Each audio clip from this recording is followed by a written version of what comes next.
to him. Yeah! Alicia flung her arms in the air. Having won permission, she proceeded to haggle over her curfew during dinner. They all agreed on 11:30. By 1:30 in the morning, Mama and Papa had spent almost 2 hours calling their daughter's friends, nearby hospitals, and the police. Papa then drove to the boys' house. Mama stayed home in case someone called. She jumped when the phone rang about an hour later. It was Papa. He said that everyone had been asleep when he got to the boys' house, and the boy was not yet home. While Mama and Papa talked, the police contacted the boy's parents. The car had been totaled, and the boy had been flown from the crash site. Papa told Mama he had to go. The police officers were coming over to see him. Thinking about the officers getting out of their patrol car and approaching Papa compelled Mama to call him. He was already on his way home. Mama wanted to hear the words. When Papa broke down in tears and told her, it didn't surprise her. Mama had known it in her heart. She didn't even cry.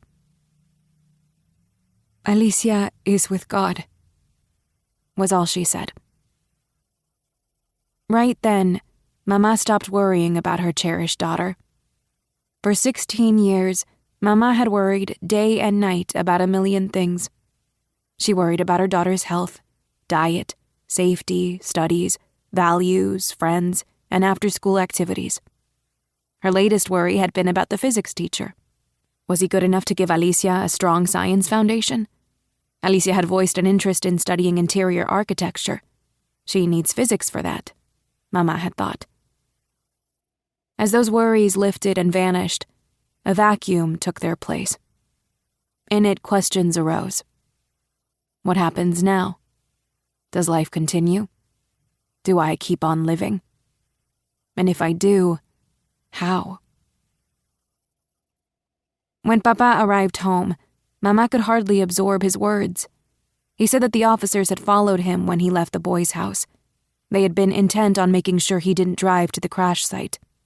Papa had wanted to go there, but a police investigator said it would be too painful and haunting.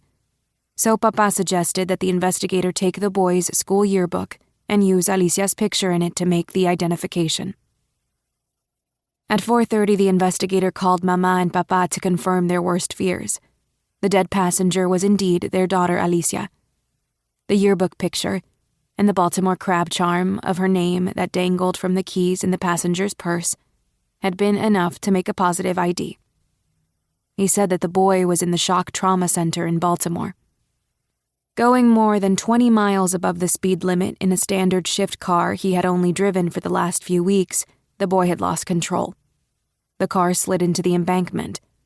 The boy overcorrected and sent the car into a spin.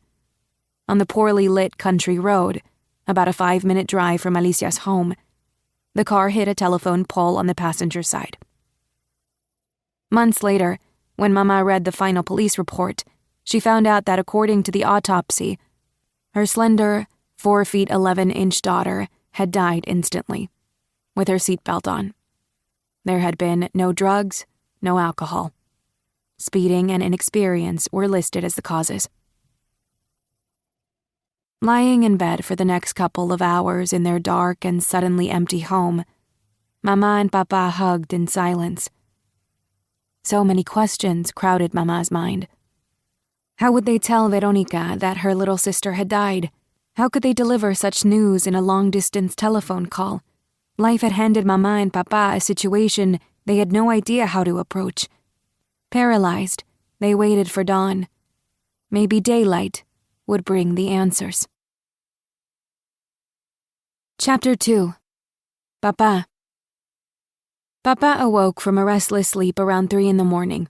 It was Tuesday, 4 days after the accident, and in 6 hours the limousine from the funeral parlor would arrive.